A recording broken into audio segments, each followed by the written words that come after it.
Rome. Fin de la deuxième décade avant notre ère. Le gel craque sur les pierres de la route menant vers le nord, vers les Alpes.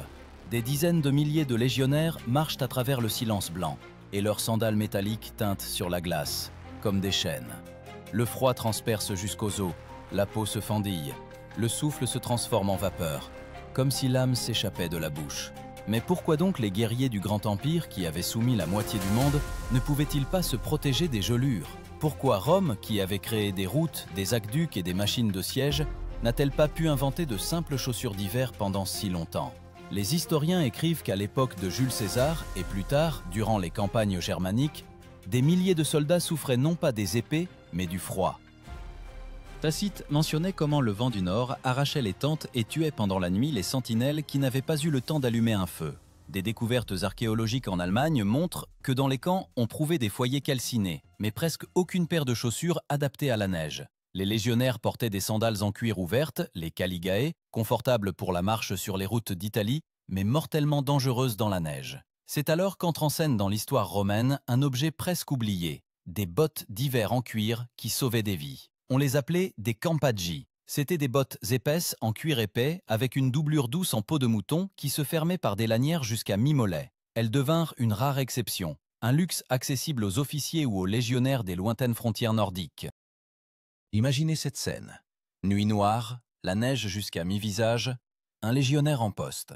Sous un manteau de laine grossière, sous la cotte de maille, seulement de fines lanières de cuir et ses bottes. Les campaggi n'étaient pas une mode, elles étaient un salut. Un pas malheureux sur la croûte de neige, du cuir trempé, et 1 heure plus tard, l'homme ne pouvait déjà plus tenir debout. Les soldats réchauffaient leurs pieds dans la cendre des feux, séchaient leurs chaussures sur des lances, et à l'aube, ils marchaient de nouveau sur la glace. Le terme campaggi provenait du mot latin campus, champ, camp, et dans ce nom résidait l'essence. Des chaussures non pas pour la ville, mais pour les conditions de campagne, pour les expéditions où la vie dépendait de la fermeté avec laquelle tu te tenais debout. Ces bottes devinrent un symbole d'endurance, tout comme le glaive, un symbole de force. Mais l'armée romaine n'a pas immédiatement accepté l'innovation. Beaucoup de vieux centurions considéraient les campaggi comme un signe de faiblesse. Selon eux, un véritable guerrier devait être endurci par le vent et la neige. Cependant, la dure réalité des campagnes du Nord montra rapidement. Sans ces chaussures, les légions fondaient plus vite que leurs adversaires ne pouvaient frapper. Dans les terres froides de la Gaule et de la Germanie, chaque pas se transformait en épreuve. Le sang dans les veines s'épaississait de froid, le souffle coupait les poumons. Et c'est précisément alors que les campaggi commencèrent à changer le destin de l'armée, silencieusement, sans triomphe, sans manifeste. Un soldat qui n'avait pas perdu ses orteils pouvait continuer le combat. Et si l'armure protégeait le corps et l'épée, l'honneur, alors ces bottes en cuir sauvaient l'existence même de la légion romaine. Mais le chemin vers leur reconnaissance fut long et coûta à l'Empire de nombreux pieds gelés, de corps congelés et de victoires perdues. Le froid, contre lequel il n'y avait pas de bouclier, se révéla plus puissant que n'importe quel ennemi. Et pour le vaincre, les Romains durent changer la philosophie même de la guerre, passant d'une fière endurance à une survie raisonnée. C'est à partir de ce moment que commence l'histoire des chaussures d'hiver, qui se transformèrent en une arme non moins importante que l'épée. Car dans les rudes campagnes du Nord, l'hiver ne ralentissait pas seulement le pas, il décidait qui atteindrait le printemps. Et ceux qui ne croyaient pas en la puissance du cuir et de la fourrure allaient bientôt apprendre le prix de l'orgueil, littéralement, sur leurs propres pieds. La neige se déposait sur les casques, telle la blancheur des cheveux sur la tête des vieillards. Les légions se dirigeaient vers le nord, là où même les sons gelaient dans l'air. L'an 41 après Jésus-Christ, l'empereur Claude prépare l'armée pour une campagne en Bretagne. Des dizaines de milliers de soldats, centurions, esclaves, mulets et forgerons traversent les plaines de Gaule, où la température descendait en dessous de zéro. La marche dura des semaines, et au moment où les troupes atteignirent la côte, les hommes épuisés boitaient sur des pieds ensanglantés. C'est précisément alors que les intendants romains commencèrent à fournir massivement aux soldats de nouvelles chaussures, les campaggi. Ces chaussures furent la première tentative de Rome d'adapter l'armée au climat, et non l'inverse. Les campaggi étaient fabriqués en cuir de bœuf, brut mais résistant, et avaient une doublure en peau de mouton. Les bords de la botte montaient jusqu'au mollet, se fixant avec des lanières. Pour un réchauffement supplémentaire, les guerriers y inséraient des feuilles sèches ou du tissu imprégné de graisse. Des clous en fer étaient parfois enfoncés dans la semelle pour éviter de glisser sur la glace. Tacite écrivait que les légions dépourvues d'équipements d'hiver perdaient plus d'hommes à cause du froid que des épées. Et lorsque des archéologues trouvèrent des foyers calcinés dans les camps germains, ils découvrirent à leur côté des boucles métalliques, la seule chose qui restait des Campagis.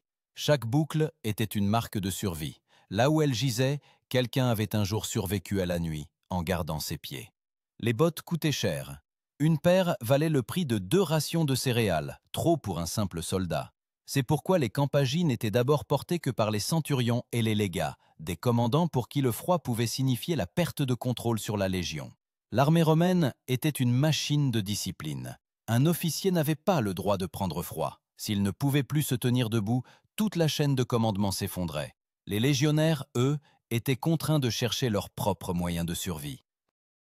Ils s'enroulaient les pieds de chiffons imbibés de graisse animale, plaçaient des morceaux de laine sous leurs talons, et parfois prenaient les chaussures des ennemis tués pour ne pas geler. Dans l'une des lettres trouvées au fort de Vindolanda, dans le nord de la Bretagne, un soldat inconnu demandait d'envoyer une paire de chaussettes chaudes et des sandales plus épaisses. C'est un témoignage vivant. Même des décennies après l'invasion, les Romains apprenaient encore à survivre à l'hiver nordique. C'est alors que le terme insulae campagine, campagi, isolé, entra dans le vocabulaire militaire. C'est ainsi qu'on appelait les bottes améliorées, où du feutre ou de la fourrure était inséré entre les couches de cuir. Une invention simple, presque intuitive, mais qui modifia la tactique des marches. À partir de ce moment, les légions pouvaient se déplacer non seulement en été, mais aussi en hiver. L'image de ces campagnes est celle d'une marche sur le fil du froid. Les soldats marchaient sur la neige qui crissait comme le sable dans l'arène du Colisée. Chaque inspiration déchirait la poitrine. Chaque halte se transformait en une lutte pour la chaleur. Leur pas ressemblait au battement de cœur de l'Empire, lent, lourd, mais inarrêtable. Et pourtant, cette victoire sur la nature eut un coût élevé. Les intendants devaient transporter des centaines de balles de cuir, de fourrure, d'huile. Les chevaux s'embourbaient dans la neige, les chariots se brisaient, et les réserves de chaussures s'épuisaient rapidement. Les guerriers réparaient leurs bottes directement au camp. Ils découpaient de nouvelles semelles dans des boucliers, cousaient les lanières avec des tendons, les graissaient pour éviter qu'elles ne se fendent. Les historiens divergent sur le moment exact où les Campagis devinrent une partie officielle de l'équipement de la Légion. Certains estiment que cela s'est produit sous Trajan, lors de ses campagnes daciques. D'autres, que c'était déjà sous Auguste aux frontières nord du Rhin. Mais toutes les sources s'accordent sur un point. Sans ces chaussures, aucune campagne au nord n'aurait été possible. C'est dans les terres froides de Germanie, où les rivières se couvraient de glace et où l'armure teintait de froid, que naquit un nouveau symbole de la discipline romaine, le soldat qui ne cède pas au froid. Les Campagis devinrent une extension de son corps. Il y dormait, marchait, combattait. Elle sentait la fumée, la sueur et le cuir, l'odeur de la survie. C'est ainsi que l'armée romaine apprit à combattre la nature elle-même, non pas avec l'épée ni avec le feu, mais avec la lanière et la couture. Et dans cette victoire silencieuse sur le froid se cachait une grande vérité. L'Empire ne repose pas seulement sur le sang et le fer, mais aussi sur la capacité à réchauffer un homme au moment où le monde autour de lui se transforme en un désert de glace. L'hiver dans les provinces du Nord ne pardonnait aucune erreur. Lorsque les légions traversaient les Alpes ou campaient en Germanie supérieure, la neige devenait non seulement un élément, mais se transformait en ennemi. En ces jours-là, le froid était comme une armée invisible. Il n'attaquait pas, il attendait simplement. Et si l'armure protégeait des flèches, le gel s'infiltrait là où il n'existait pas de bouclier, sous la peau. Les chroniques mentionnaient comment, à l'aube, les Romains trouvaient des sentinelles gelées à leur poste, se tenant encore avec leurs lances à la main, comme vivantes. C'est alors que l'importance des Campagis devint évidente, même pour les vétérans les plus têtus. Les guerriers les appelaient leurs secondes jambes. Les bottes, faites de cuir de bœuf épais, absorbaient l'humidité tout en conservant la chaleur. Leurs semelles étaient superposées, cousues avec du fil de lin imprégné de résine afin d'éviter la pourriture. À l'extérieur, des lanières, à l'intérieur, de la peau de mouton, que l'on frottait de graisse. Même l'odeur de ces bottes était particulière, un mélange de fumée, de sueur et de graisse. Elles s'imprégnaient dans la peau, comme le souvenir des nuits froides passées autour du feu. Un centurion était autorisé à posséder une paire de Campagis de rechange. Pour un légionnaire ordinaire, un tel luxe était inaccessible. Leurs bottes s'usaient en quelques semaines. Dans les camps romains existaient des ateliers spéciaux, des fabriques où esclaves et celtes captifs réparaient les chaussures. C'était une véritable armée de la chaussure au sein de l'armée. Chaque soldat savait, perdre une campagie lors d'une campagne hivernale équivalait à perdre la vie. La logistique romaine fonctionnait avec une précision impeccable. D'Italie vers les provinces du Nord partaient des caravanes de cuir, de fourrure et d'outils. Un chariot pouvait contenir jusqu'à 500 paires de bottes. Mais même un tel flux ne parvenait pas toujours à compenser l'usure. Alors les légats donnaient l'ordre. Enlever les chaussures des morts. Cela semblait cruel, mais il ne pouvait en être autrement. Dans cette terre froide, la valeur d'une botte était équivalente à celle d'une épée. Lors des fouilles archéologiques du fort de Vindolanda, dans le nord de la Bretagne, des centaines de semelles rongées par le temps ont été trouvées. Parmi elles, des pointures d'enfants. Cela signifiait que les familles des légionnaires vivaient dans les camps et qu'elles aussi avaient besoin de protection contre le froid. De petites campagies pour enfants. Une trace silencieuse de la manière dont l'Empire cherchait à se réchauffer entièrement, non seulement par l'épée, mais aussi par le cuir, doublé de fourrure. Un fait souvent omis par les historiens, les bottes modifièrent la tactique de déplacement de l'armée. Avant l'apparition des campagies, les légions cessaient leurs activités avec l'arrivée de l'hiver, se retirant dans les garnisons.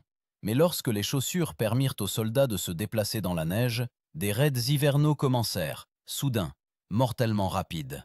C'était un nouveau type de guerre. Le gel, qui était auparavant un ennemi, devint un allié. Les barbares, habitués aux habitations chaudes, étaient désormais pris au dépourvu au milieu des blizzards. Pendant que les légions traversaient les Alpes ou campaient en Germanie supérieure, la neige ne représentait pas seulement un élément naturel, elle se transformait en ennemi. En ces jours-là, le froid était comme une armée invisible. Il n'attaquait pas, il attendait simplement. Et si l'armure protégeait des flèches, le gel s'infiltrait là où il n'existait pas de bouclier, sous la peau. Les chroniques mentionnaient comment, à l'aube, les Romains trouvaient des sentinelles gelées à leur poste, se tenant encore avec leurs lances à la main, comme vivantes. C'est alors que l'importance des campaggi devint évidente même pour les vétérans les plus têtus. Les guerriers les appelaient leurs secondes jambes. Les bottes, faites de cuir de bœuf épais, absorbaient l'humidité tout en conservant la chaleur. Leurs semelles étaient superposées, cousues avec du fil de lin imprégné de résine afin d'éviter la pourriture. À l'extérieur des lanières, à l'intérieur de la peau de mouton, que l'on frottait de graisse. Même l'odeur de ces bottes était particulière. Un mélange de fumée, de sueur et de graisse. Elles s'imprégnaient dans la peau, comme le souvenir des nuits froides passées autour du feu. Un centurion était autorisé à posséder une paire de campagis de rechange. Pour un légionnaire ordinaire, un tel luxe était inaccessible. Leurs bottes s'usaient en quelques semaines. Dans les camps romains existaient des ateliers spéciaux. Des fabriques où esclaves et celtes captifs réparaient les chaussures. C'était une véritable armée de la chaussure au sein de l'armée. Chaque soldat savait, perdre une campagie lors d'une campagne hivernale équivalait à perdre la vie. La logistique romaine fonctionnait avec une précision impeccable. D'Italie vers les provinces du Nord partaient des caravanes de cuir, de fourrure et d'outils. Un chariot pouvait contenir jusqu'à 500 paires de bottes. Mais même un tel flux ne parvenait pas toujours à compenser l'usure. Alors les légats donnaient l'ordre, enlever les chaussures des morts. Cela semblait cruel, mais il ne pouvait en être autrement. Dans cette terre froide, la valeur d'une botte était équivalente à celle d'une épée. Lors des fouilles archéologiques du fort de Vindolanda, dans le nord de la Bretagne, des centaines de semelles rongées par le temps ont été trouvées. Parmi elles, des pointures d'enfants. Cela signifiait que les familles des légionnaires vivaient dans les camps, et qu'elles aussi avaient besoin de protection contre le froid. De petites campagies pour enfants. Une trace silencieuse de la manière dont l'Empire cherchait à se réchauffer entièrement, non seulement par l'épée, mais aussi par le cuir doublé de fourrure. Un fait souvent omis par les historiens. Les bottes modifièrent la tactique de déplacement de l'armée. Avant l'apparition des campagis, les légions cessaient leurs activités avec l'arrivée de l'hiver, se retirant dans les garnisons. Mais lorsque les chaussures permirent aux soldats de se déplacer dans la neige, des raids hivernaux commencèrent, soudains, mortellement rapides. C'était un nouveau type de guerre.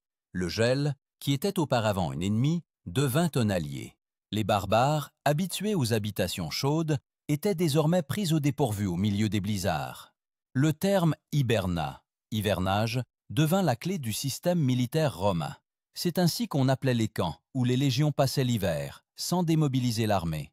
On y construisait des murs de pierre, on érigeait des bains et des forges où l'on réparait les chaussures. Mais même là, le froid ne reculait pas. Les campagis pendaient aux entrées, séchaient près des foyers. Et chaque guerrier savait, si les bottes n'étaient pas sèches au matin, les pieds seraient perdus. L'image de l'hivernage n'est pas celle du silence, mais celle du crissement éternel de la neige, de la fumée des feux et du bruit des marteaux. Les guerriers cousaient, graissaient, raccommodaient. Parfois, lorsque la température chutait trop bas, ils mettaient 2 paires de chaussettes en laine, et leurs pieds ressemblaient à des pierres enveloppées de tissu. Et au loin, derrière la palissade, l'ennemi attendait. Les Germains, observant depuis la forêt comment Rome essayait de se réchauffer. Le centurion, passant le long des rangs, ne regardait pas seulement les armes. Il vérifiait les chaussures. Un soldat avec une semelle fissurée risquait de périr avant le combat. C'était un nouveau code de survie. La discipline ne se mesurait pas à la longueur de la lance, mais à la solidité de la botte. Un historien contemporain a remarqué « Rome n'a pas vaincu les barbares avec l'épée, mais avec la lanière ». Et dans ces mots, il n'y a pas d'exagération. Les Campagis devinrent la première stratégie hivernale de l'Empire. Là où les barbares vivaient près du feu, les Romains marchaient dans la neige, levant des étendards couverts de givre. Mais cette nouvelle force avait un prix.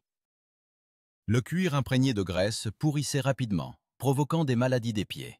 Les soldats se frottaient les pieds avec du sel, les bandaient avec des chiffons pour éviter les ulcères purulents. En hiver, l'odeur d'un camp de légionnaires était un mélange de fumée, de métal et de douleur humaine. Mais personne ne se plaignait, car là où même les pierres se fissuraient de froid, c'est la peau des Campagis qui devenait la frontière entre la vie et la mort.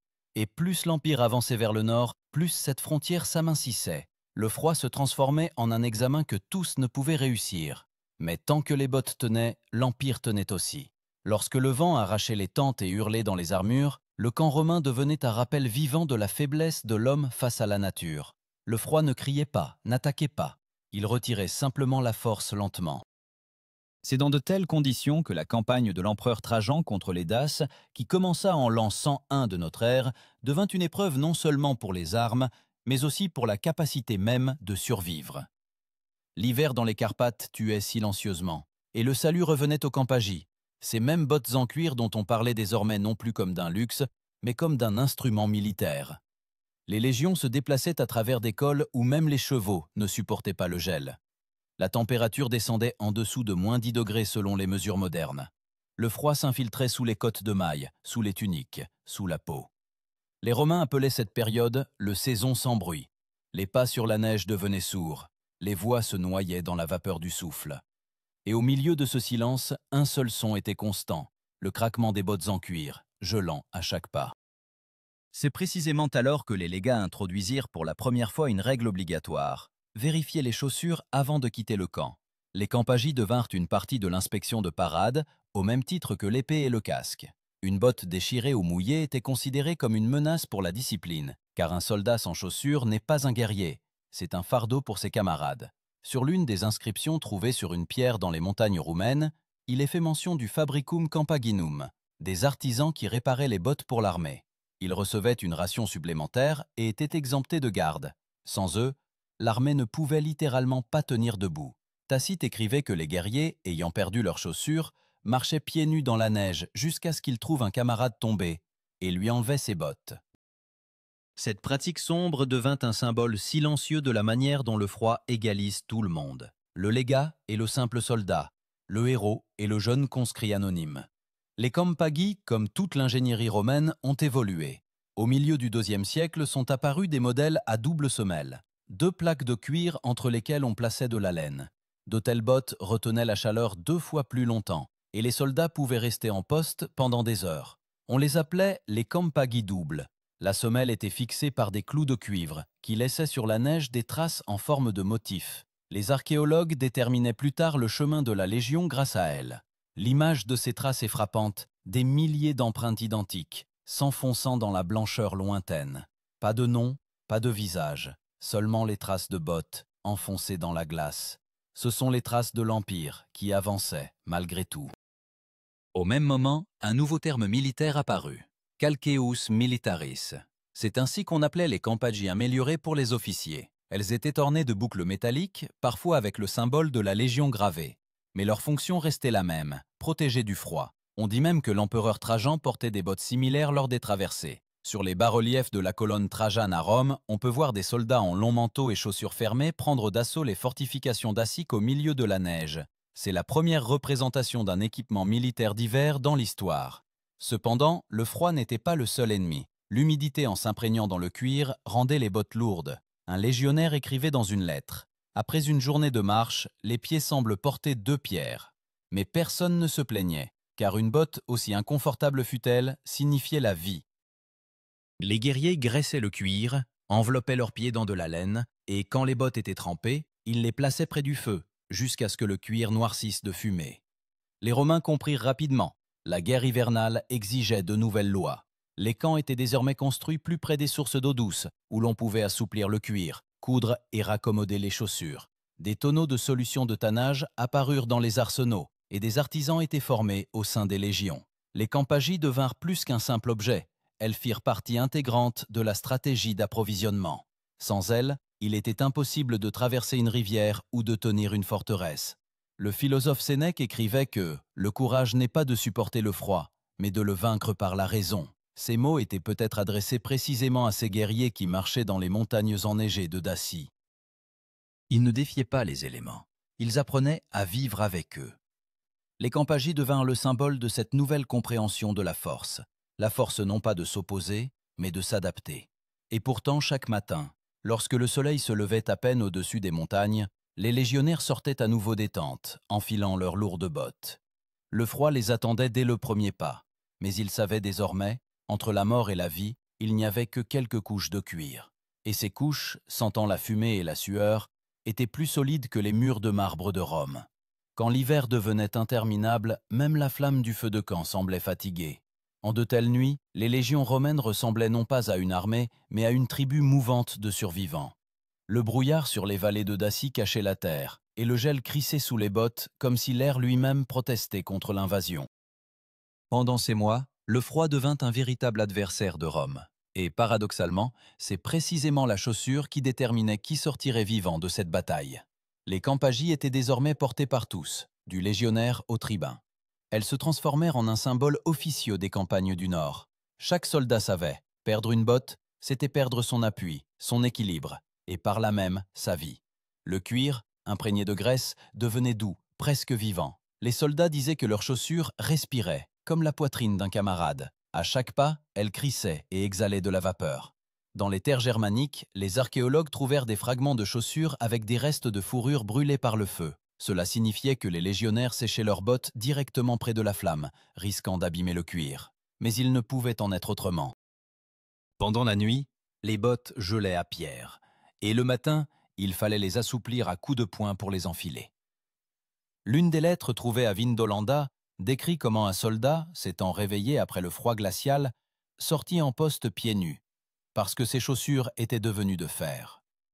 Ces détails peuvent sembler insignifiants, mais ce sont précisément eux qui décidaient du destin des armées. Les Campaggi rendirent possible ce qui semblait auparavant de la folie, les offensives hivernales. Les légionnaires commencèrent à se déplacer sur les fleuves gelés, où la glace servait de pont plutôt que d'obstacle. C'était un nouveau type de guerre, où la neige avait cessé d'être un ennemi. Les barbares, qui croyaient que les Romains se retireraient aux premières gelées, se trompaient. Désormais, l'Empire pouvait faire la guerre 12 mois par an. Les rapports tactiques de l'époque de Trajan montrent qu'avec l'introduction de l'équipement d'hiver, la vitesse de marche augmenta de près d'un tiers. Les soldats parcouraient jusqu'à 20 km par jour, même dans la neige.